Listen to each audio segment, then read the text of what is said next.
Hello guys, welcome to my YouTube channel and my new vlog. यतिखेर चाहिँ म my खोलामा छु है। यो माई खोला यहाँ नजिकै पुल छैन, माई खोला तर्न गइरहेको छु म। पुल माथि छ है, यहाँ चाहिँ पुल छैन। अहिले म पुल बिना खोला तर्दैछु। माथि चाहिँ बाँसको फड्के पुल छ, तर निकै मास्तिर यहाँ चाहिँ ठ्याक्कै छैन, त्यही भएर म यहाँ तर्दैछु खोला।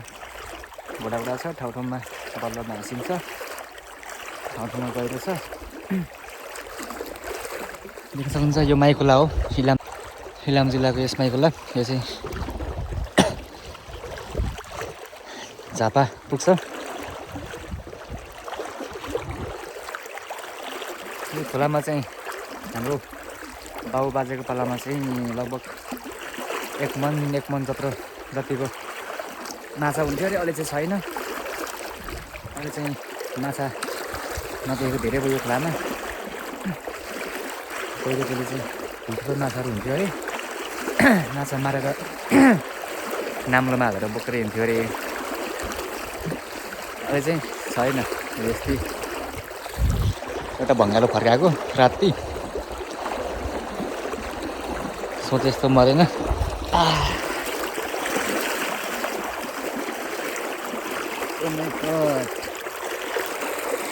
लुगा भित्ना दिएको देख्न सक्नुहुन्छ।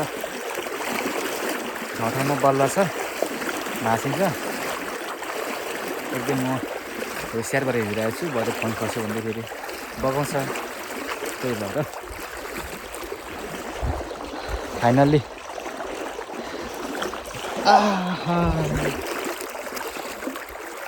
कस्तो भाँसियो बाबामा खुट्टा। फाइनली तरिसके साथीहरू। यो खोला है, यतिको छ खोला। खोला धमिलो छ। अस्ति बर्खामा आएको पानी यहाँ चाहिँ सङ्लिसकेको छैन, धमिलो छ है। अब चाहिँ म हिँड्दैछु, देख्न सक्नुहुन्छ यस्तो छ। यहाँ खोला कुदेको भाग हो, अहिले चाहिँ घटेर बगर भएको छ। अहिले चाहिँ खोला घटेर बगर भएको छ।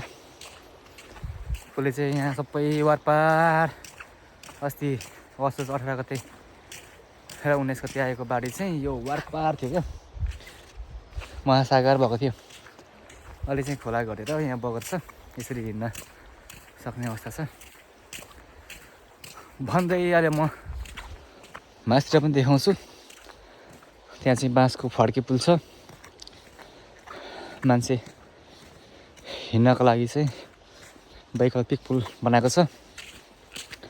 अहिले म देखाउँछु। त्यहाँ चाहिँ मान्छेहरू हिँड्न सक्ने गरेको बाँसको फड्के पुल चाहिँ श्रम संस्कृति पार्टी माटोले चाहिँ पानीसँग च्यालेन्ज गरेर एउटा वैकल्पिक पुल, बाँसको फड्के पुल बनाएको छ। अहिले म देखाउँछु है त। खुट्टा चाहिँ यसरी भाँसिरहेको छ बल्लमा, ठाउँ ठाउँमा यसरी हिँड्नु परिरहेछ।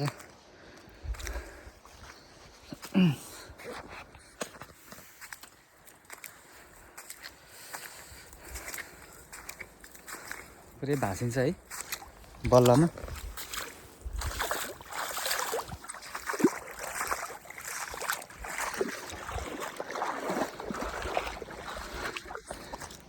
हो माथि बाँसको फड्के पुल देख्न सक्नुहुन्छ। त्यहाँ चाहिँ एउटा उपरको भङ्गालोमा छ। अहिले म त्यहाँ चाहिँ हिँड्नु गइरहेको छु, म देखाउँछु अहिले। लगभग यो पुलमा चाहिँ बाइक पनि हिँड्दो रहेछ है। एउटा बाइक आउँदैछ पुलदेखि हुँदै, बाँसको फड्के पुल हुँदै एउटा बाइक पनि आइरहेछ।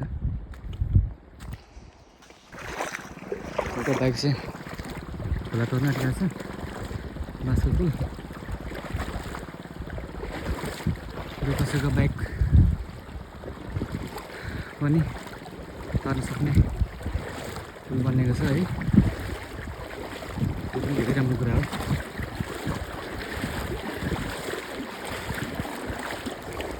तरिसक्यो।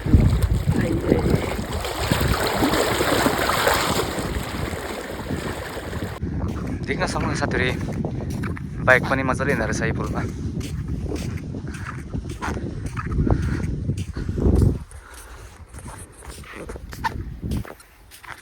फाइनली अब म पनि बाँसको फड्की पुल गर्न गइरहेको छु।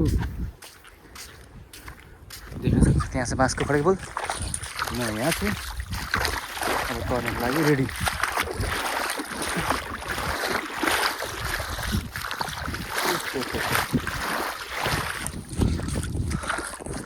बाँसको पुल टक टक टक टक टक टक टक टक टक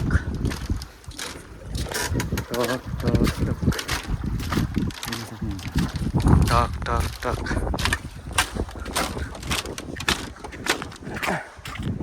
टक टक टक तरिसकेँ।